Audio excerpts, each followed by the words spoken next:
നിസ്സംശയം പരിശുദ്ധ ഖുർആൻ മുത്തഖീങ്ങളുടെ വഴികാട്ടിയാണ്. അവരെ യഥാർത്ഥ വഴികളിലേക്ക് സത്സരണിയിലേക്ക് സ്വർഗത്തിന്റെ പന്ഥാവിലേക്ക് നയിക്കുന്ന ഗ്രന്ഥമാണ് ഖുർആൻ. ആ ഗ്രന്ഥത്തെ വിശ്വസിക്കാത്തവൻ ഈമാനില്ലാത്തവനാണ്, വിശ്വാസമില്ലാത്തവനാണ്. അവൻ നാളെ നരകകുണ്ടാരത്തിന്റെ അടിമയാണ്. അവൻ സ്വർഗത്തിന്റെ പരിമളം ആസ്വദിക്കാനുള്ള അവസരമില്ല. ആ പരിശുദ്ധ ഖുർആൻ ഓതാതെ, പരിശുദ്ധ ഖുർആനോടുള്ള ഹക്ക് നിറവേറ്റാതെ ആരൊരാൾ ഈ ദുനിയാവിൽ നിന്ന് മരണപ്പെട്ടു പോകുന്നുവോ ആ ഖുർആൻ നാളെ അവനെതിരായി ഭമിക്കുമെന്ന് നബിയുനാ റസൂലുള്ളാഹി. ആ ഖുർആൻ നാളെ അവനെതിരെ ശാപപ്രാർത്ഥന നടത്തുമെന്ന് പ്രവാചകൻ പഠിപ്പിക്കുമ്പോ പരിശുദ്ധ ഖുർആനുമായി ബന്ധപ്പെട്ട് ജീവിക്കുന്നവർക്ക് നാളെ ഖുർആൻ ശഫാഅത്ത് ചെയ്യുമെന്നും നബിയുനാ റസൂലുള്ളാഹി. പരിശുദ്ധമായ റമളാൻ മാസത്തിന്റെ പുണ്യമായ രാപ്പകലുകളെ പ്രകീർത്തിച്ചുകൊണ്ട് അല്ലാഹുവിന്റെ റസൂൽ പഠിപ്പിച്ചു തന്നില്ലയോ? പകലിന്റെ സമയങ്ങളിൽ നോമ്പ് പിടിക്കുകയും അതിന്റെ രാത്രി സമയങ്ങളിൽ ഖുർആൻ ഓതുകയും ചെയ്താൽ നാളെ മഹ്ശറ വൻസഭയിൽ രണ്ട് കാര്യമാണ് നാളെ നമുക്ക് വേണ്ടി റബ്ബിനോട് ശഫാഅത്ത് ചെയ്യുന്നത്, ശുപാർശ ചെയ്യുന്നത്.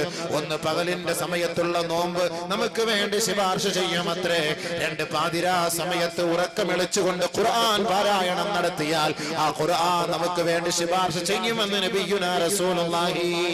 അപ്പോൾ ആ ഖുർആനിന് അത്രത്തോളം മഹത്വമുണ്ടെങ്കിൽ ഏതൊരു മാതാവ്, ഏതൊരു പിതാവ് തന്റെ മക്കളെ ഖുർആൻ പഠിപ്പിച്ചുവോ, ഖുർആൻ കാണാതെ പഠിപ്പിച്ചുവോ, തന്റെ മക്കളെ ഹാഫിളീങ്ങളാണെന്ന് ഏതൊരു മാതാപിതാക്കൾ അഭിമാനം കൊള്ളുന്നുവോ, നാളെ പരിശുദ്ധമായ സ്വർഗത്തിന്റെ ഉന്നത സോപാനങ്ങളിലേക്ക് ഹാഫിളീങ്ങളായ മക്കൾ തന്റെ മാതാപിതാക്കളെ കൈക്ക് പിടിച്ചുകൊണ്ട് ഓരോ ആയത്തും ഓതി സ്വർഗത്തിന്റെ പടവുകളെ കയറി സ്വർഗത്തിന്റെ ഉന്നതമായ സ്ഥാനം അലങ്കരിക്കുമെന്ന് നബിയുനാ റസൂലുള്ളാഹി.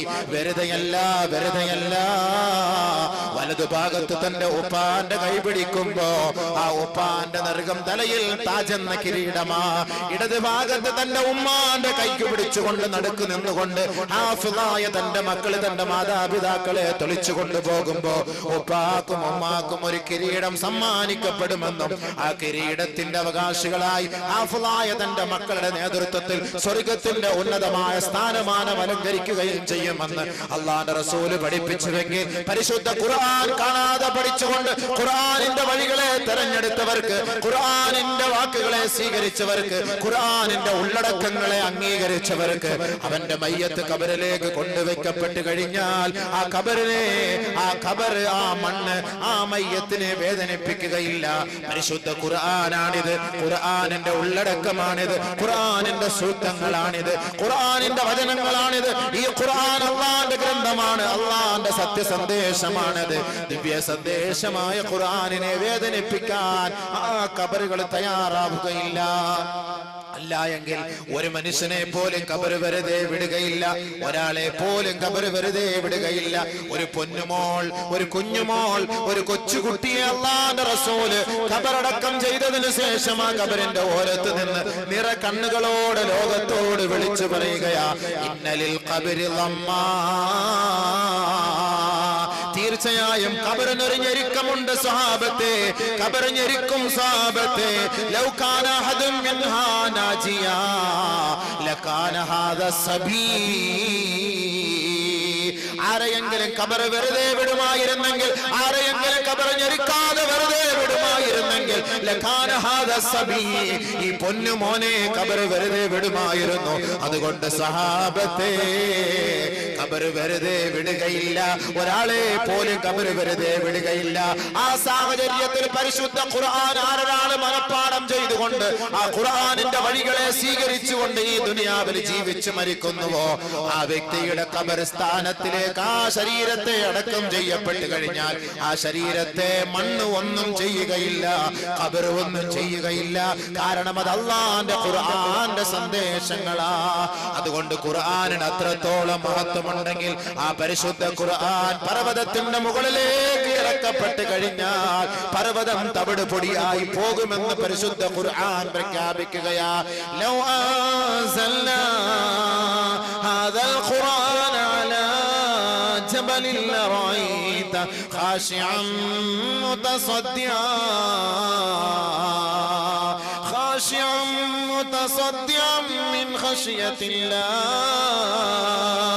خاشعا متصدعا من خشية الله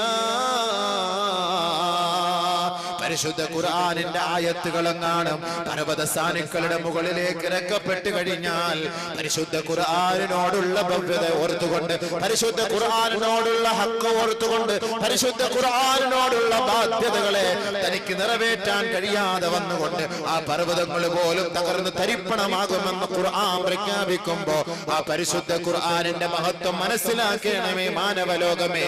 ആ ഖുർആന് കളിയല്ല, ഖുർആന് ചിരിയല്ല, ഖുർആന് തമാശയല്ല, ഖുർആന് രസമല്ല, വഴികാട്ടിയാണ്. സ്വർഗത്തിലേക്കുള്ള പാതയാണ്, നരകത്തിന്റെ രക്ഷാകവാടമാണ്.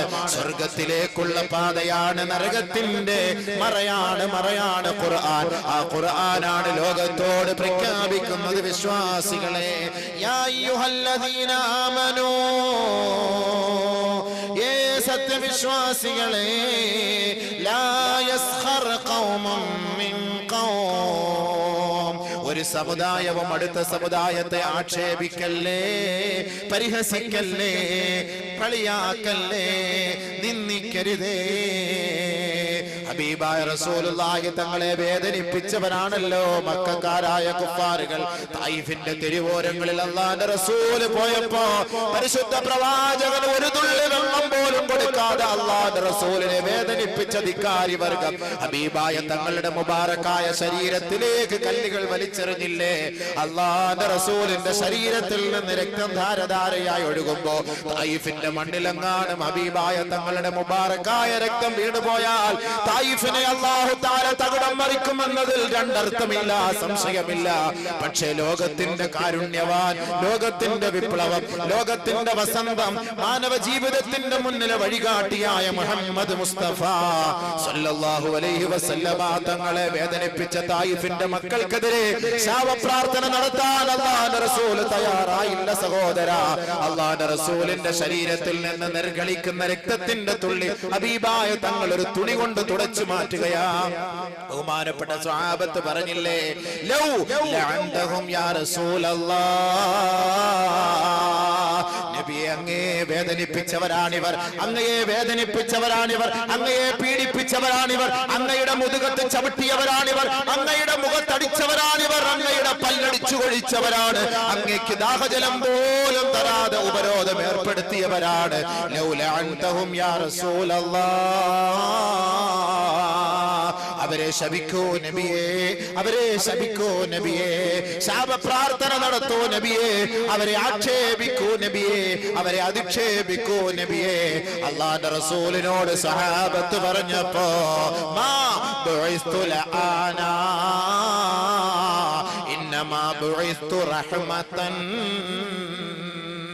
ലോകത്തിന്റെ കാരുണ്യവാനായ മുത്ത് മുഹമ്മദ് മുസ്തഫ, സത്യത്തിന്റെയും അസത്യത്തിന്റെയും ഗുരുനാഥരായ മുഹമ്മദ് മുസ്തഫ, ജിബ്രീലിന്റെ സതീർത്ഥ്യനായ മുഹമ്മദ് മുസ്തഫ, മാലാകമാരുടെ ആനന്ദമായ മുഹമ്മദ് മുസ്തഫ. പരിശുദ്ധ പ്രവാചകൻ ലോകത്തോട് പറഞ്ഞ വാക്കെന്താണ്? ഞാൻ ആരെയും ശപിക്കാൻ വേണ്ടി നിയോഗിക്കപ്പെട്ടവനല്ല, ആരെയും ആക്ഷേപിക്കാൻ വേണ്ടി നിയോഗിക്കപ്പെട്ടവനല്ല, ആരെയും പരിഹസിക്കാൻ വേണ്ടി നിയോഗിക്കപ്പെട്ടവനല്ല, ആരെയും നിന്ദിക്കുന്നതിന് വേണ്ടി നിയോഗിക്കപ്പെട്ടവനല്ല.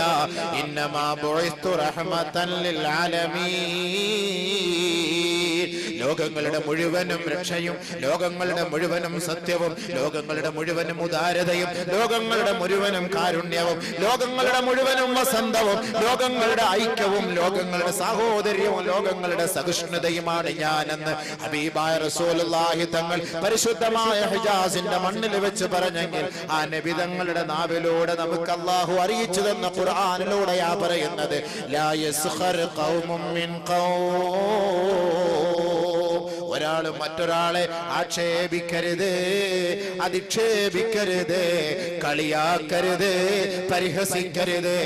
ആഖിബത്ത് ആരുടെയാണ് നന്നാവുക എന്നറിയില്ല. അല്ലാഹുവിന്റെ റസൂൽ ജീവിച്ചിരിക്കുന്ന സമയത്ത് അല്ലാഹുവിന്റെ റസൂലിന്റെ അരികിലുള്ള മയ്യത്തിന്റെ അരികത്ത് വന്ന് നിന്നുകൊണ്ട് പറഞ്ഞ സഹാബിയെ പോലും താക്കീത് ചെയ്തെങ്കിൽ ഫലഅല്ലഹു യതകല്ലമ ഫീമാ ലാ യഅനി, ഒരുപക്ഷെ അറിയാതെ അനാവശ്യമായി ഒരാളെ കുറിച്ച് വല്ലതും പറഞ്ഞു പോയ വ്യക്തിയാണ് ഈ കിടക്കുന്നതെങ്കിൽ ഒരുപക്ഷെ അള്ളാന്റെ അടുക്കൽ ഇദ്ദേഹത്തിന് ശിക്ഷയുണ്ടാകും. അതുകൊണ്ട് ഒരാൾ സ്വർഗത്തിലാണെന്ന് പറയാൻ നിനക്ക് അവകാശമില്ല. അത്രത്തോളം സൂക്ഷ്മത പുലർത്തുകയാണ് നബിയുനാ റസൂലുള്ളാഹി തങ്ങളെങ്കിൽ ആരെയും കളിയാക്കാൻ വിധിക്കപ്പെട്ടവരല്ല നമ്മൾ. ഒരൊറ്റ ചരടിലെ മക്കളാണ്, ഒരു സമ്മയുടെ ഒരു ഉപ്പയുടെ മക്കളാണ് നമ്മൾ.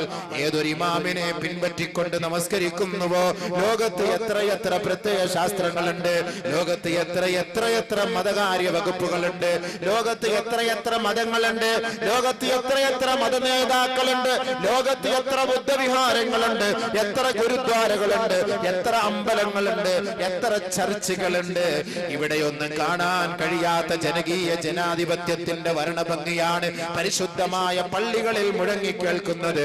ഒരൊറ്റ ഇമാമിന്റെ തക്ബീറിന്റെ മണികളോടുകൂടി ആയിരങ്ങളും പതിനായിരങ്ങളും ഒരേപോലെ അണിഞ്ഞു നിൽക്കുകയും ഒരേപോലെ തോളോട് ചേർന്ന് നിൽക്കുകയും ഒരേപോലെ സുജൂദ് ചെയ്യുകയും ഒരേപോലെ അത്തഹിയാത്തിലിരിക്കുകയും ചെയ്യുന്ന പാവനത്വം ലോകത്ത് ഒരൊറ്റ ആരാധനാലയങ്ങളിൽ കാണാൻ കഴിയില്ല. അത് പരിശുദ്ധ ഇസ്ലാമാണ് ലോകത്ത് പഠിപ്പിച്ചു തന്നതെങ്കിൽ മദീന പള്ളിയിൽ 1400 വർഷങ്ങൾക്ക് മുമ്പ് മുഴങ്ങിക്കേട്ട അതേ ബാങ്ക് തന്നെയാണ് 21ാം നൂറ്റാണ്ടിൽ ഈ ആലമ്പാടി പള്ളിയിലും മുഴങ്ങുന്ന ബാങ്ക്. 1400 വർഷങ്ങൾക്ക് മുമ്പ് ഹബീബായ റസൂലുള്ളാഹി തങ്ങൾ മദീന പള്ളിയിൽ ഓതിയ അതേ ഫാത്തിഹ സൂറത്താണ് ഇന്ന് ആലമ്പാടി പള്ളിയിലെ നമസ്കാരത്തിന് നാം ഇന്ന് ഓതുന്നതെങ്കിൽ 1400 വർഷങ്ങൾക്ക് മുമ്പ് അല്ലാഹുവിന്റെ റസൂൽ മദീന പള്ളിയിൽ വെച്ച് ചൊല്ലിയ സുബ്ഹാനല്ലാഹ് അൽഹംദുലില്ലാഹ് അല്ലാഹു അക്ബറാണ് ഇന്നും ഈ ആലമ്പാടി പള്ളികളിലല്ല ലോകത്തിന്റെ എത്രയെത്ര മുസ്ലിം പള്ളികളുണ്ടോ ആ പള്ളികളെല്ലാം ഇന്ന് ഗർജിക്കുന്നത് നബിതങ്ങൾ 1400 വർഷങ്ങൾക്ക് മുമ്പ് പഠിപ്പിച്ചു തന്നതാ. അള്ളാന്റെ റസൂൽ 1400 വർഷങ്ങൾക്ക് മുമ്പ് പഠിപ്പിച്ചു തന്ന വുളൂവാണ് ഇന്ന് ഞാനും നിങ്ങളും നമസ്കാരത്തിന് മുമ്പ് തന്നെ എടുക്കുന്നതെങ്കിൽ അള്ളാന്റെ റസൂൽ പഠിപ്പിച്ചു തന്ന വുളൂവിന് വിപരീതമായി ഇന്ന് ഒരു ഗ്രൂപ്പുകാരും ചെയ്യുന്നില്ല സഹോദരാ. ചെറിയ ചെറിയ പ്രശ്നത്തിന്റെ പേരിലല്ലേ ഈ ഗ്രൂപ്പ് വഴക്കുകൾ ഉണ്ടാക്കുന്നത്, ചെറിയ ചെറിയ പ്രശ്നത്തിന്റെ പേരിലല്ലേ തമ്മിലടിക്കുന്നത്, ചെറിയ ചെറിയ പ്രശ്നത്തിന്റെ പേരിലല്ലേ പള്ളിക്കകത്ത് കത്തിക്കുത്ത് നടത്തുന്നത്. പരിശുദ്ധ പള്ളി അല്ലാഹുവിന്റെ ഭവനമാണ്. പള്ളിക്കകത്ത് അഭയം തേടുന്നവനെ ഒന്നും ചെയ്യരുത്, പള്ളിക്കകത്ത് കൊലവിളി നടത്തരുത്, പള്ളിക്കകത്ത് തെറി വിളിക്കരുത്, പള്ളിക്കകത്ത് ആരെയും ആക്ഷേപിക്കരുത്. അല്ലാഹുവിന്റെ ഭവനമാണ് പള്ളികൾ, അല്ലാഹുവിന്റെ ഭവനമാണ്. ഫീഹാ യുബദ് വഫീഹാ യുദ്കർ. അല്ലാഹുവിന്റെ പള്ളിക്കകത്ത് നമസ്കരിക്കേണ്ടതിന് വേണ്ടി നിർമ്മിക്കപ്പെട്ട പള്ളിയാണ്. ആ പള്ളിക്കകത്ത് ദിക്റുകൾ മുഴങ്ങേണ്ട പള്ളിയാണ്, സ്വലാത്തുകൾ മുഴങ്ങേണ്ട പള്ളിയാണ്, ഖുർആൻ പാരായണങ്ങൾ മുഴങ്ങേണ്ട പള്ളിയാണ്. ആരെയും കൊലവിളി നടത്താനുള്ളതല്ല, ആരോടും പ്രതികാര നടപടി സ്വീകരിക്കാനുള്ളതല്ല. ഇന്ന അവ്വല ബൈത്തിൻ വുളിഅ ലിന്നാസ്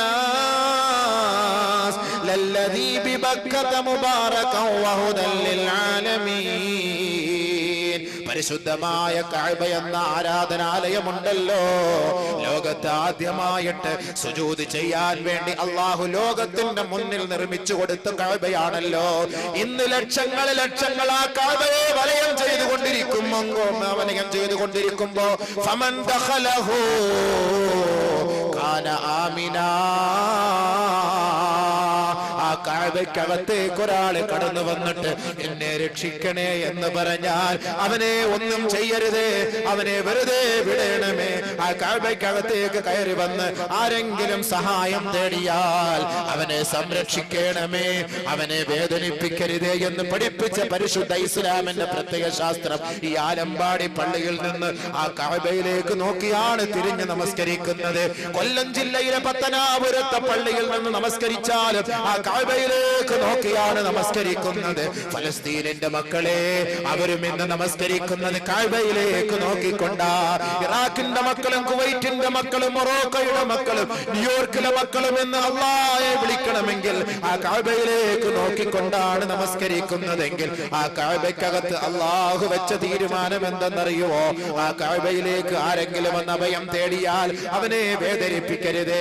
21ാം നൂറ്റാണ്ടിൽ ഉംറയ്ക്ക് പോകുന്നവരെ, ഹജ്ജിന് പോകുന്നവരെ, ഇന്നും നിങ്ങൾ കഅബയ്ക്കകത്ത് തവാഫ് ചെയ്യുമ്പോ, ആ കഅബയെ വലയം ചെയ്യുമ്പോ, ആ മതാഫിലൂടെ കടന്നു പോകുമ്പോ, ആ മതാഫിലൂടെ പ്രദക്ഷിണം ചെയ്യുമ്പോ എത്രയെത്ര പോക്കറ്റടിക്കാരെ കാണാൻ കഴിയും. എത്രയെത്ര അഹങ്കാരികൾ പരിശുദ്ധമായ കഅബയുടെ മഹത്വം പോലും മനസ്സിലാക്കാതെ അവഗണിച്ചുകൊണ്ട് സ്ത്രീകളെ ശല്യം ചെയ്യുന്നവര് കാണും. അവര് മുനാഫിഖീങ്ങളായ അഹങ്കാരികളാണ്. പക്ഷേ ആ അഹങ്കാരികളുടെ ഓരോ രംഗങ്ങളും ക്യാമറ ഒപ്പിയെടുക്കുമ്പോ പോലീസുകാർ വന്ന് നേരിട്ട് അവരെ പിടിച്ചുകൊണ്ട് പോവലല്ല ചെയ്യുന്നത്.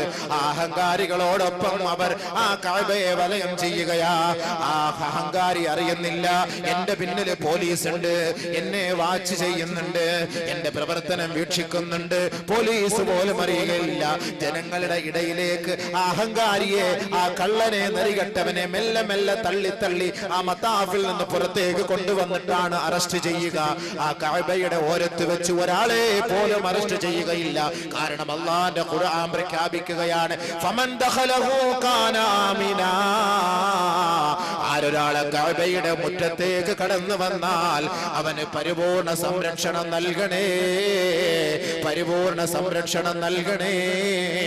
ആരെയും കൊല്ലരുത്, ആരെയും അടിക്കരുത്, ആരെയും ആക്ഷേപിക്കരുത്.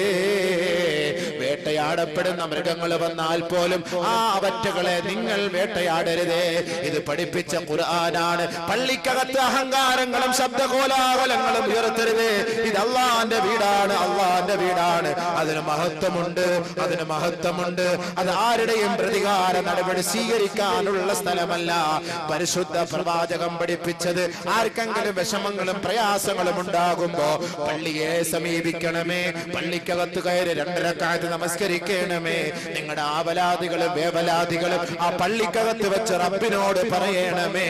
ഹബീബായ റസൂലുള്ളാഹി തങ്ങളെയും മദീന പള്ളിയെയും വലയം ചെയ്യാൻ, മദീന പട്ടണത്തെ വലയം ചെയ്യാൻ സൂര്യഗ്രഹണമോ ചന്ദ്രഗ്രഹണമോ സംഭവിച്ചാൽ അല്ലാഹുവിന്റെ റസൂൽ നേരെ മദീന പള്ളിയിലേക്ക് വരുമായിരുന്നു. പള്ളിക്കകത്ത് കയറി സൂര്യഗ്രഹണത്തിന് പരിഹാരമുണ്ടാകുന്നത് വരെ, ചന്ദ്രഗ്രഹണത്തിന് പരിഹാരമുണ്ടാകുന്നത് വരെ അല്ലാഹുവിന്റെ റസൂൽ സുജൂദിൽ കിടന്ന് റബ്ബിനോട് പൊട്ടിക്കരഞ്ഞ് സഹായം തേടിയെങ്കിൽ ലോകമേ ലോകമേ ലോകമേ സകലമാന പ്രശ്നത്തിന്റെ പരിഹാരമാണ് മസാജിദുല്ലാഹ്, അല്ലാഹുവിന്റെ പള്ളിയാണ്. ആ പള്ളിക്കകത്ത് ശബ്ദ കോലാഹലം ഉണ്ടാക്കരുതേ. മലക്കുകൾ രേഖപ്പെടുത്തും. ആ മലക്കുകളുടെ ശാപം കിട്ടിയാൽ ദുനിയാവിലും ആഖിറത്തിലും രക്ഷപ്പെടുകയില്ല. ആഖിബത്ത് മോശമായി പോകും. അല്ലാഹുവിന്റെ പള്ളിയോടുള്ള ഉത്തരവാദിത്വം നിറവേറ്റണമേ.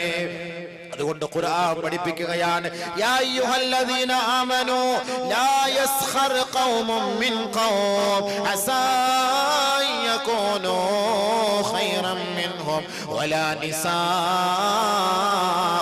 മിൻ നിസാ.